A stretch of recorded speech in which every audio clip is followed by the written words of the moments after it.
We learned to work really hard and not to sleep very much.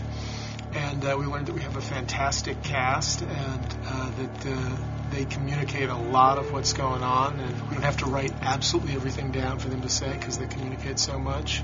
We learned that our lead, Nick, has come into his grimness, if you will, so to speak, and that he was going to be battling some new and strange and dangerous foes in the new season.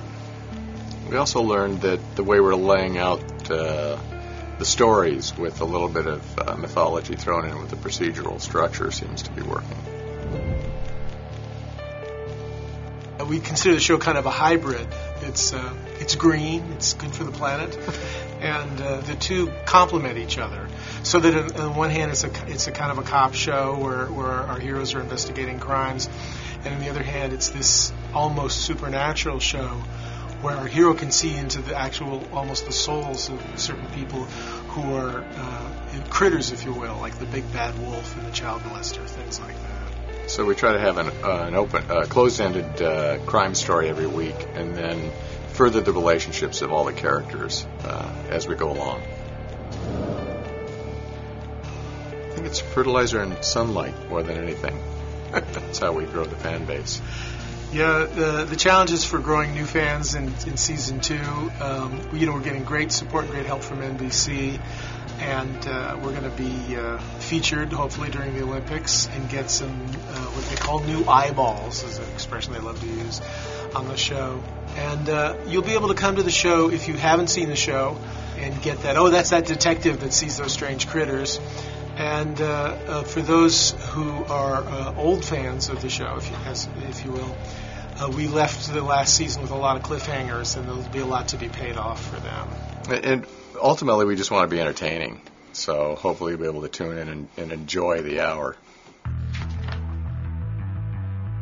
Well, we chose to set the story in Portland because the Grimm fairy tales were based in the Black Forest of Germany. So there was very few places that we could do that in the States, and Portland is actually a dead ringer for the Black Forest. So it allowed us to have the lakes, the rivers, all within our zone of shooting, and it allowed us to have the city and small town feel as well. It gave us much more than we could have gotten down here. Yeah, Portland's a great place to shoot the show. It looks like one big fairy tale. Yeah, it's like a character. And it is like a character in the show. We can do a lot of outdoor work, and it just looks like it's a storybook place. It hasn't been a problem yet, really. We have a very good crew and very good producers on set. Steve Oster and Alberto Barba, and they make sure everything runs smoothly up there. Great crew, so it allows the writers to do what we do best, which is stuck behind the computers.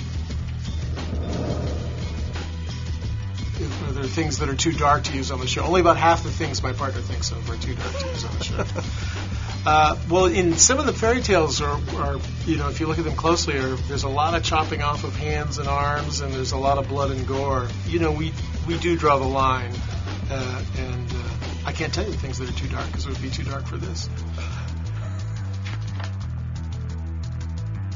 The mother was actually, not knowing if we got a series or not, when we were talking about the pilot and then shooting the pilot, we thought if we ever get a series, this is one of the things we'd like to do, and we actually did it.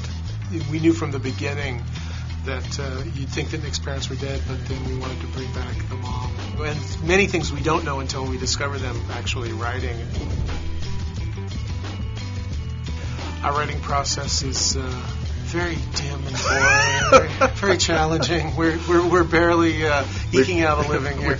We crawl our way through every word. We write together in the same room. And Jim frightens me sometimes because I say, well, if we do A, then B will happen, and that'll be terrible. He says, great, let's have that happen, and then make it, challenge ourselves, be more exciting, do the thing that you're afraid to do, and it's a great process. We discover all kinds of things doing that. The basic thing is we try to let the characters tell the stories. I mean, we come up with the procedural stuff, and then now that we've created the characters and they have lives, we try to give them the freedom to dictate to us what they'll do. Oh, the first 22 are some of my favorite episodes from the first season. 13 stands out as one of the, because we knew if we weren't going to get a full season, that's how we wanted to go out, and that's when we morphed Hitler. And they allowed us to do that, and that was great fun to be able to delve into history like that and explain kind of a historical event. The idea of Hitler as what we call a Blutbad, or kind of a big bad wolf, really intrigued us, and we thought was kind of He was the cool biggest and the baddest of them all. Oh, that's a great question. Well, we have a great casting agent, and Donna Rosenstein. So a lot of times we go with her suggestions, and NBC is involved, so it's a process.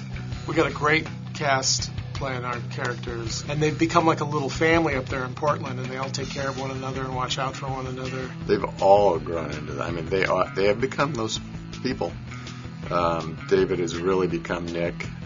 Really brings a lot to the role. Silas is Monroe, always has been Monroe from the day he stepped in to audition for the role. And everyone else really discovered who they are, and we have complete confidence in them now. They know, the right moves to make.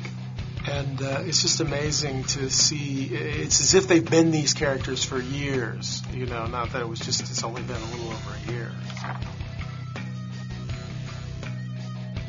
We're looking to cast Nick's mom. Mary Elizabeth was really the top of our list, and we thought she'd just be perfect. And she looks like she could be his mother, but she looks like she could also be kind of a badass.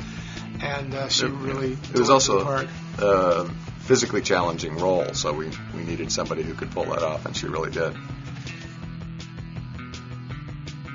Yeah, and we've got some great people, Daniel Roebuck and James Frayne, and we had some Amy Acker of Angel fame came and visited us, and we like it when you almost can't tell it's somebody that special. You just think it's somebody in that Portland world, We're bringing one of them back this next season. Should we tell them? No. No, I'm not going to tell you.